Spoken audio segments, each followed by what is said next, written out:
J'ai décidé de me lancer un défi, créer une vidéo par jour pendant 30 jours. Si je veux réussir dans le milieu de la création de contenu, alors me pousser à créer un contenu chaque jour, c'est vraiment, à mon sens, la meilleure manière de réussir et d'atteindre cet objectif, ou au moins de m'en rapprocher le plus possible.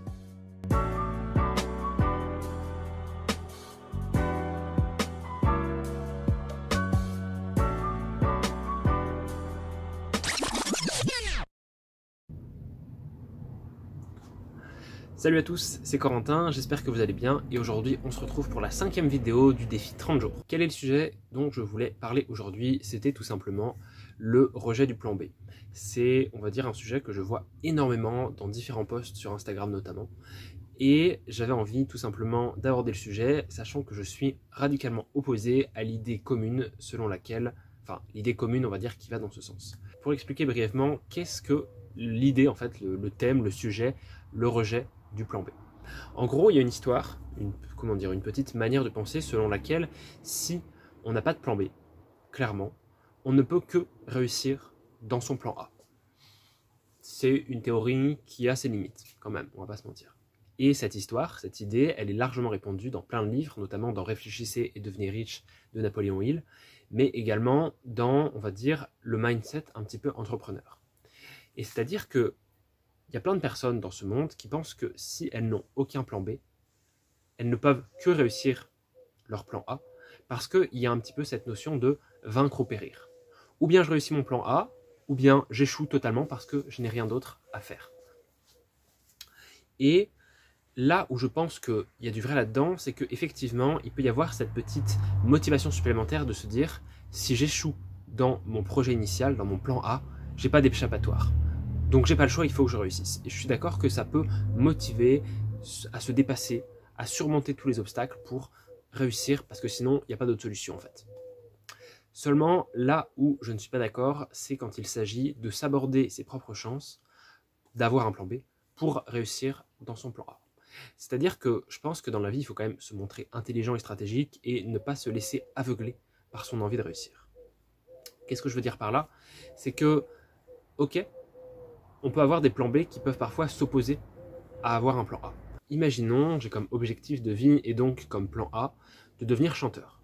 C'est mon objectif, je veux devenir chanteur et pour cela, je suis prêt à faire tous les sacrifices possibles. Mais j'ai aussi des facilités et des capacités dans d'autres domaines et par exemple, je suis très bon en peinture. Et mon plan B pourrait être, si j'arrive pas à percer dans le monde du chant, de réussir dans le monde de l'art et donc plus de la peinture, du milieu artistique. Et imaginons, je contextualise un petit peu, j'ai déjà eu l'occasion de travailler avec différents peintres qui m'ont laissé leur numéro, j'ai différents contacts et qui m'ont dit « Écoute, si tu veux te lancer et te faire accompagner dans le milieu de la peinture, alors recontacte-moi et il n'y a aucun souci, je pourrais te trouver un job, je pourrais commencer à lancer ta carrière, etc. » Ça, c'est mon plan B. Sauf que si je suis bridé par mon plan A et que je me dis non, je vais à tout prix réussir mon plan A, c'est-à-dire réussir dans le champ, et je me refuse de plan B. Et imaginons que dans ce cas-là, en me disant je me refuse de plan B, je décide volontairement de supprimer tous les contacts des gens qui ont un rapport avec la peinture.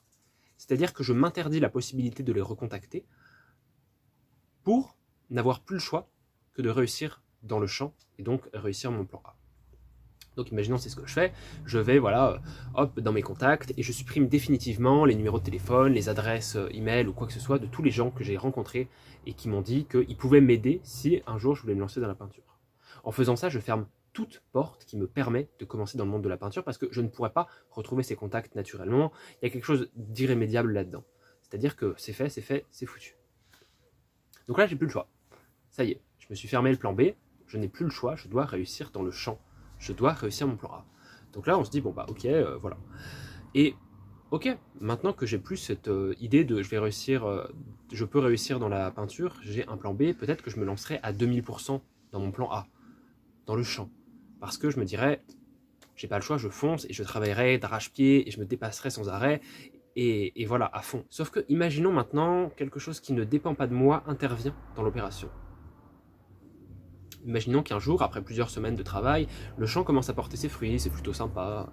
Et je me dis que peut-être je pourrais réussir, j'y crois et ça porte ses fruits, c'est plutôt bien. Imaginons maintenant que j'ai un accident. J'ai un terrible accident et manque de peau, cet accident me prive de ma voix. C'est-à-dire qu'il y a quelque chose qui m'arrive et je ne sais pas comment, mais je perds la voix, je deviens muet. Il y a un problème avec mes cordes vocales, je deviens muet. Le chant, c'est terminé. Et pourtant, ça ne dépendait pas de moi, j'aurais pas pu le décider. Mais maintenant que mon plan A est irrémédiablement foutu, clairement, il n'y a pas d'autre mot, je ne pourrai jamais devenir un bon chanteur. C'est fini. Ce qui fait qu'avant, le plan B que j'avais vis-à-vis de la peinture pourrait maintenant se transformer en nouveau plan A. Mais comme j'ai fermé la porte la première fois, et qu'il m'est arrivé quelque chose dont j'aurais jamais pu me douter, bah c'est fini. Et du coup, je me suis rajouté la difficulté pour plus tard. Alors, qu'est-ce que je veux dire par là? Que, à mon sens, il ne faut pas se fermer des portes de sortie, des portes de secours, au cas où il se passe vraiment quelque chose qu'on ne maîtrise pas et qui pourrait nous écarter de notre plan A. Et je comprends tout à fait vraiment cette idée, cette volonté de « oh là là, si on s'empêche d'avoir un plan B, on réussira beaucoup mieux son plan A ». Mais je suis pas d'accord. Je suis pas d'accord parce que je vois des gens qui s'abordent leur plan B pour réussir leur plan A. Et je me dis, on peut pas tous réussir dans la vie, c'est triste à dire, mais il y a des gens, ils ont des objectifs, peut-être qu'ils ne l'atteindront jamais parce qu'il y a des choses qui ne dépendent pas de nous. Il y a des facteurs extérieurs à notre propre volonté et à nos propres efforts qui des fois nous mettent des bâtons dans les roues et contre lesquels on ne peut pas lutter. Et dans ce genre de situation, pour moi, il est toujours intéressant de se montrer intelligent et de se dire, ok, je donne tout ce que j'ai pour réussir mon plan A, mais j'ai jamais la certitude à 100% de le réussir. Donc, est-ce que c'est stratégique, est-ce que c'est intelligent d'assurer ses arrières et de se dire, je veux quand même survivre dans ce monde, donc je garde une porte de sortie, un plan B? Je pense que oui. Et un autre point dont je voudrais parler à propos de vaincre ou périr ou se refuser le plan B, pardon, sinon ce serait vraiment bizarre, tout simplement, ce serait que je trouve que travailler sous l'emprise du stress, sous l'emprise de l'anxiété en se disant j'ai pas le choix, il faut que je réussisse, ça amène pas toujours un travail de qualité. Si le seul travail que j'ai, c'est mon plan A et je me dis si j'échoue là-dedans, je suis foutu, clairement.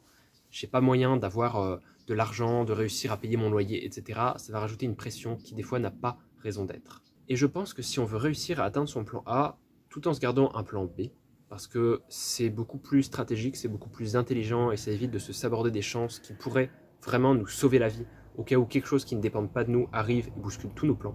Je pense donc qu'il faut apprendre à se connaître et apprendre à trouver sa méthode de travail pour travailler aussi efficacement que si on n'avait pas de plan B, tout en sachant qu'on en a un. C'est-à-dire travailler un petit peu avec cette sensation comme si on n'avait pas de plan B, mais le faire quand même. Et trouver un moyen, trouver des petites combines pour être encore plus efficace. Et je pense que ça se joue pour beaucoup dans le mental. C'est-à-dire qu'il y en a peut-être qu'ils ne s'impliquent pas à fond dans leur projet principal parce qu'ils savent qu'ils ont autre chose derrière. Et bien ça vient du mental. Ça vient du fait de se dire « oh là là, j'ai autre chose, j'ai une porte de sortie ».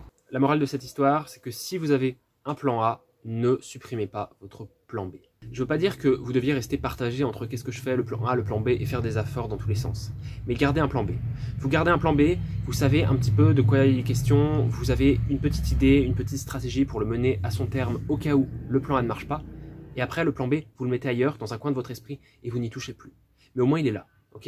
Et vous ne fermez pas des portes de sortie parce que c'est totalement suicidaire. J'ai envie d'utiliser ce mot, oui, ça peut être suicidaire, de se supprimer un plan B quand un plan A pourrait échouer pour des raisons qui nous sont totalement extérieures et sur lesquelles on n'a aucun contrôle. Donc, si je peux vous donner un conseil aujourd'hui, voilà, c'est le même. Je pense que vous avez compris tout au long de la vidéo ce que j'ai essayé de vous dire.